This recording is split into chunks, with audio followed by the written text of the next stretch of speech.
Hi hello నమస్తే welcome back కందా నేను సతీష్ మందుల. ఇప్పుడు దేశంలో సిజేపీ పార్టీ దూసుకోబోతుంది. సోషల్ మీడియాలో ఈ మధ్యకాలంలో బాగా వైరల్ అయ్యి దాదాపు ప్రధాన పార్టీల ఫాలోవర్స్ ని క్రాస్ చేసి దూసుకోబోతున్నట్టు తెలుస్తుంది. సో ఇదే అంశం పైన మనతో మాట్లాడడానికి ఉస్మానియా యూనివర్సిటీ విద్యార్థి ఏఎస్ఎఫ్ఐ నాయకుడు ఉదయ్ గారు ఉన్నారు. సో వారితో మాట్లాడదాం.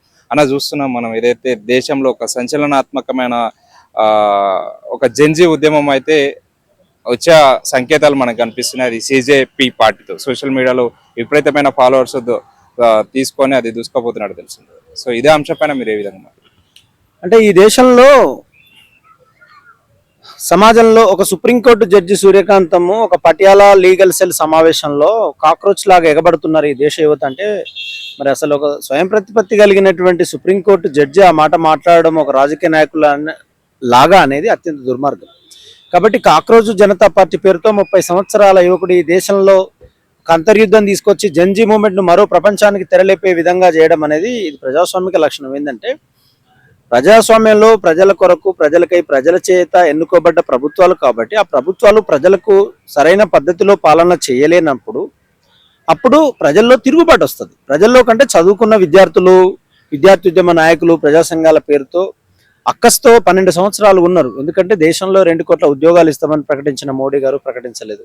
మతం ద్వారా మనుషులను విభజించి రాజకీయ అస్తిత్వం ద్వారా పబ్బం గడుపుకోవడము, లేదా రేప్ చేసిన వాళ్ళను కేసులలో అరెస్ట్ చేసినా కూడా జైలు నుంచి విడుదలైన తర్వాత పూలదండలేసి ఊరేగించడము, ఇవన్నీ కూడా పాలనాపరమైన అంశాల్లో ఉన్నప్పుడు జన్జడ్ మూవ్మెంట్ పేరుతో 30 సంవత్సరాల యువకుడు సుప్రీంకోర్టు జడ్జి మాట్లాడిన సందర్భాన్ని చూసినప్పుడు ఈ దేశంలో ఎన్ని సమస్యలు ఉన్నాయి, కొన్ని కోట్లాది మంది, లక్షలాది మంది ఫాలోవర్స్గా వస్తున్నటువంటి సందర్భాలు మనం చూస్తాం. ఇవాళ అతను ఆ యువకుడు పెట్టినటువంటి సందర్భాలు కూడా ఏంది, నినాదాలు ఇచ్చిండు: secular, socialist, democratic and laziness. అదేవిధంగా ఆయన ఒక 5-6 ప్రత్యేకమైన డిమాండ్లు కూడా పెట్టిండు. మా దగ్గర మీరు జైన్ అయితే గనక మేము ఈ దేశంలో ఉన్న వాళ్ళకి ఏం చేస్తామని ఒక ఎజెండా ప్రకటించండి. ఆ మొదటి ఎజెండాలోనే సుప్రీంకోర్టు ప్రధాన న్యాయమూర్తులుగా రిటైర్మెంట్ అయిన తర్వాత మేము రాజ్యసభ సభ్యత్వం ఇవ్వబోము అంటే రంజన్ గొగాయ్ గతంలో రిటైర్మెంట్ అయిన తర్వాత తీసుకున్నాడు అనే సాక్ష్యానికి ప్రతీకలుగా చెప్పిన సందర్భం నెంబర్ 1.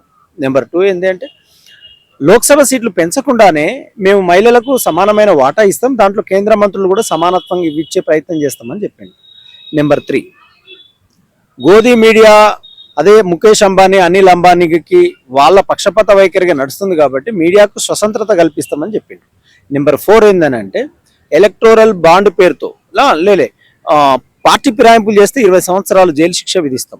అదేవిధంగా ఇంకొక ముఖ్యమైన విషయం, ఇప్పుడు ఎన్నికల కమిషన్ అనేది కూడా స్వయం ప్రతిపత్తి కలిగింది, కానీ ఓటర్లను ఎవరైతే స్వచ్ఛంగా ఉన్నటువంటి ఓటు హక్కును తీసేస్తే వాళ్ళ మీద ఊపా కేసు పెట్టి చట్టపరంగా శిక్షిస్తాం. ఎందుకంటే ఓటు హక్కు అనేది ఉగ్రవాదుల కంటే చాలా ప్రమాదకరమైనటువంటి అంశాలని చాలా అద్భుతంగా ఈ 5 ఎజెండాలు పెట్టడం వల్ల ఈ దేశంలో ఉండేటువంటి లక్షలాది మంది జైన్ అవుతా ఉన్నారు. ఈ ప్రభుత్వాలు కూడా అతని అకౌంట్ క్లోజ్ చేస్తున్న ప్రతిసారి కొత్త అకౌంట్ ద్వారా ఓపెన్ చేసి మళ్ళీ రీస్టార్ట్ చేస్తున్నటువంటి సందర్భాలు. కాబట్టి మేము ఇక్కడ మాట్లాడుతున్న విషయాలు ఏంటంటే వాళ్ళ కేంద్ర ప్రభుత్వం మీద ఈ దేశంలో ఉండేటువంటి ప్రజలకి ఎంత అక్కసు ఉంది, ఎంత ఆవేదన ఉంది, ఎంత దుఃఖం ఉంది అనేటువంటి పరిస్థితికి ఇది ఒక తార్కాణం లాంటిది. జంజడ్ ఉద్యమం అనేది నేపాల్లో కావచ్చు, బంగ్లాదేశ్లో కావచ్చు, చాలా దేశాలలో వచ్చినటువంటి సందర్భం. కాబట్టి ఆ సందర్భాన్ని పురస్కరించుకొని మన దేశంలో చదువుకున్నటువంటి విద్యార్థి ఉద్యమ నాయకులు ఇప్పుడు ఉస్మానియా గడ్డ నుంచి ఓ బిడ్డగా కోట్లాది మంది పీడిత ప్రజలకు అండగా ఉండేటువంటి సందర్భంలో జనతా కాక్రోచ్ పార్టీ కూడా ఉస్మానియా 100% అండగా ఉంటుందండి. ఇవాళ కొంతమంది మత కుక్కలు అంటే ఇంటికెళ్ళి బయటకు వెళ్లకుండా సోషల్ మీడియాకి పరిమితం అయిపోయి పాకిస్తాన్ వాళ్ళు 49% సపోర్ట్ చేసిండ్రు, ఆఫ్ఘనిస్తాన్ వాళ్ళు, బంగ్లాదేశ్ వాళ్ళు, వీళ్ళ బతుకంతా కూడా పరాయి దేశస్తుల మీద, పరాయి మతస్థుల మీద దుమ్మెత్తి పోసి వాళ్ళ పబ్బం గడుపుకోవడమే తప్ప వీళ్ళు ఎవరైతే వీళ్ళ ప్రభుత్వ విధానాలకు వ్యతిరేకంగా మాట్లాడితే వాళ్ళు దేశద్రోహులు, అర్బన్ నక్సలెట్లు. అంటే వాస్తవాలు రాజ్యాంగం మీద ప్రమాణం చేసి నువ్వు పాలన చేయకపోతే ప్రశ్నించే చైతన్యం అనేది ప్రజల్లో వచ్చినప్పుడు అది ఉన్నతంగా స్వీకరించగలగాలి కదా. మీరు 1980లో ఏర్పడ్డ బీజేపీ పార్టీ అనేది 2 స్థాయి నుంచి ఇందాక వచ్చిందండి. మరి ఆ 2 స్థాయిలో కూడా మేము మిమ్మల్ని తుంగలో ఎక్కే ప్రయత్నం చేస్తే ఈ రోజు మీరు నామరూపాలు లేకుండా ఉంటారు. కాబట్టి ప్రజాస్వామ్యంలో ప్రశ్నించడం అనేది సహజ లక్షణము భారత రాజ్యాంగం ఇచ్చింది. కాబట్టి ఆ భారత రాజ్యాంగం ద్వారా ప్రతి ఒక్కరికి కూడా ప్రశ్నించే హక్కు. ఇప్పుడు ఇవాళ మాలాంటి విద్యార్థి ఉద్యమ నాయకులు ఉస్మానియా యూనివర్సిటీ నుంచి సమానత్వానికి ప్రతీకలుగా ఉండాలని సోషల్ మీడియాలో మేము మెసేజ్లు పెడితే మమ్మల్ని ఆడిపోసుకుంటారు, మమ్మల్ని తిడుతూ ఉన్నారు. మీకు సిగ్గు, శరం, లజ్జ, బుద్ధి, జ్ఞానం ఉందా? మతోన్మాద కుక్కలారా, మనిషిని మనిషిగా చూడలేని మన ధర్మం ఒక సమానత్వం ఉండాలనే హక్కుల కోసం మాట్లాడుతుంటే సిగ్గు లేకుండా మానసిక బానిసల్లాగానే ఉండాలిరా వెధవలు అంటూ ఈ వెధవనా కొడుకులు మత కుక్కలు ఈ దుర్మార్గపూరితమైన వైఖరి ద్వారా వీళ్ళు ప్రజల్ని రెచ్చగొట్టి ఆ మతోన్మాద కార్యక్రమాలు, ఎందుకంటే నర అంతకులే దేశ అధినేతలై పాలిస్తున్న ఈ యుగంలో జన్జెడ్ ఉద్యమం అనేది మరో ఉద్యమానికి తార్కాణంలా ఉంది కాబట్టి ఈ ఢిల్లీలో 30 సంవత్సరాల యువకుడు చేస్తున్నటువంటి ప్రజాస్వామ్య పోరాటానికి, సమానత్వానికి ఇవాళ ఉస్మానియా గడ్డ నుంచి ఓయూ బిడ్డలుగా మేము 100% మేము సపోర్ట్ గా ఉంటామని ఈ సందర్భంగా తెలియపరుస్తా ఉన్నాం. ఇంకో విషయం అంటే ఏదైతే అభిజిత్ దీప్ కే నేను దళిత్ అని చెప్పుకోగానే ఏదైతే పెరిగినటువంటి ఫాలోవర్స్ ఆయనకి సిజేపీ పార్టీకి వచ్చినటువంటి మద్దతు కాస్త అది ఆయనకి నేను దళిత్ అని చెప్పుకోగానే ఆయన కింద కామెంట్లు మొత్తం ఆయనకి అగెనిస్ట్ గా వస్తున్నట్టు తెలుస్తుంది. సో జెన్జీ ఉద్యమం అంటున్నాం. సో జెన్జీ కాలంలో కూడా విద్యార్థుల్లో ఇంకా కుల పిచ్చి అనేది ఉంది అని మనకి ఇక్కడ స్పష్టంగా కనిపిస్తున్నట్టు తెలుస్తుంది. సో మీరేమంటారు దానిపైన? ఇప్పుడు ఆ నెగిటివ్ కామెంట్ చేసే మూర్ఖులంతా కూడా ప్రభుత్వానికి సంచులు మోసేటోళ్ళు, జోకెటోళ్ళు, వాళ్ళంతా బ్రోకర్ ఫెలోస్.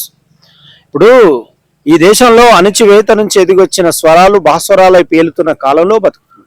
ఇవాళ జన్జీ ఉద్యమం మనమన్నా కూడా కులం ఎంత ప్రమాదకరమైందంటే, మనం చచ్చిపోయి 50 ఏళ్ళు అయినా కూడా మన కులం వెంటాడుతుందండి మన తాత ముత్తాతల నుంచి. ఎందుకంటే కులం అనేది ఎండోగమి సిస్టమ్, అందులోనే పుట్టాలి, అందులోనే చచ్చిపోవాలి, అలానే పెళ్లిళ్ళు చేసుకోవాలి, అదే వారసత్వం తీసుకోవాలి. అది చాలా ప్రమాదకరమైనటువంటి విషయం. ఇప్పుడు ఆయన కులం చెప్పగానే ఈ దేశంలో కులం ఎంత దుర్మార్గం అంటే, నువ్వు సాధించినా, ఓడిపోయినా, గెలిచినా, నువ్వు ఏది చేసినా నిన్ను కుల ప్రస్తావనతోనే చూస్తారు కదా. ఇప్పుడు అభిజిత్ అనబడే ఒక దళిత యువకుడు అనే పదం వచ్చేసరికి అవతలకు జీర్ణమైతలేదు. అదునా దళితుడా అనేటువంటి సైకలాజికల్ గా సహజంగా ఉంటది అనుకున్నప్పుడు ఈ నా కొడుకులు భరించలేరు.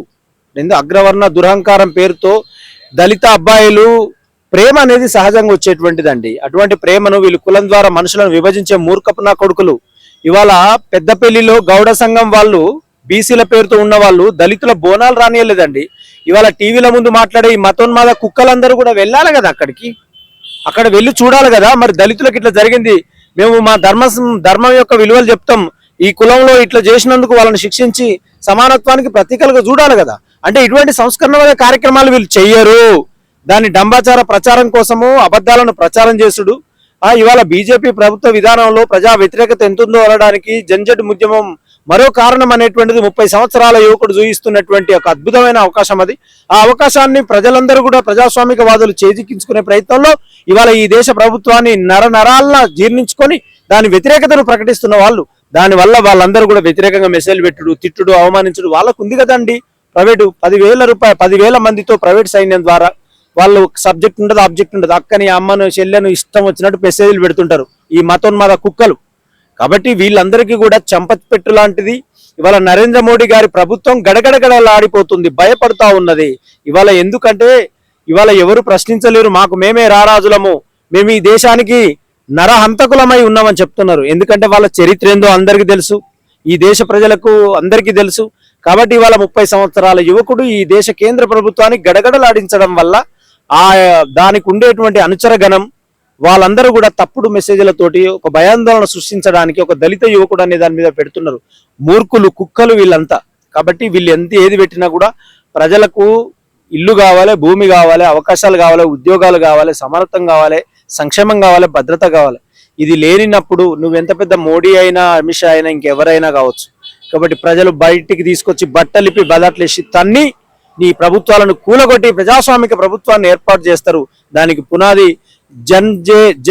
కాక్రోచ్ జనతా పార్టీ అనేది ఈ సందర్భంగా మీకు తెలియపరుస్తా ఉన్నాను. Thank you so much.